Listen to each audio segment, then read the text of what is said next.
Dans l'Église catholique, qui s'appuie sur la révélation biblique et la tradition, effectivement, le prêtre est toujours un homme, pour plusieurs raisons.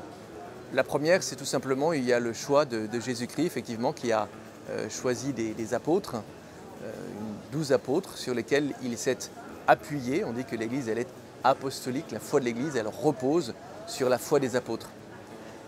Et il est difficile d'aller contre ce choix de Dieu. On pourrait aussi se poser la question, mais pourquoi est-ce que Jésus-Christ est un homme? Ça serait une autre question.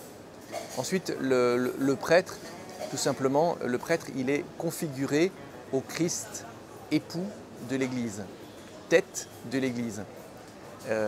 Et donc, il est assez difficile d'ordonner une femme qui deviendrait elle-même épouse de l'Église. Vous voyez, une figure masculine et une figure féminine où l'époux est appelé à donner sa vie pour son épouse, qui est l'Église. On le voit dans l'Évangile où Jésus se présente très souvent comme l'époux. On le voit à Cana, l'époux dont on ne dit pas le nom dans cet épisode dans l'Évangile selon saint Jean. C'est finalement le Christ qui est l'époux. C'est le Christ qui est appelé à donner sa vie pour son épouse. C'est appelé le Christ du côté duquel est tirée la nouvelle Ève, c'est-à-dire son épouse. Fondamentalement, c'est une question qui revient à se demander, mais au fond, qu'est-ce que l'homme et qu'est-ce que la femme? Et c'est vrai que dans la vocation de l'homme, il faut considérer cette différence comme une richesse.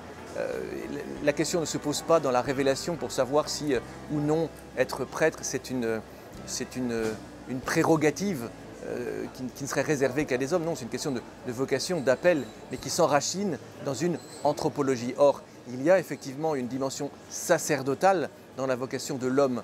Il faudrait aller revisiter les textes de la Bible, les textes de la Genèse, où effectivement l'homme et la femme n'ont pas le même rôle.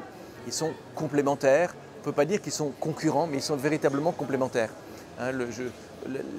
La personne sans doute dans l'Église qui est la plus priée, la personne humaine, évidemment après le Christ, c'est la Vierge Marie. Donc celle qui est la plus grande finalement dans l'Église, c'est Marie, c'est une femme, et pourtant la Vierge Marie n'est pas prêtre. Alors oui, effectivement, le prêtre est toujours un homme.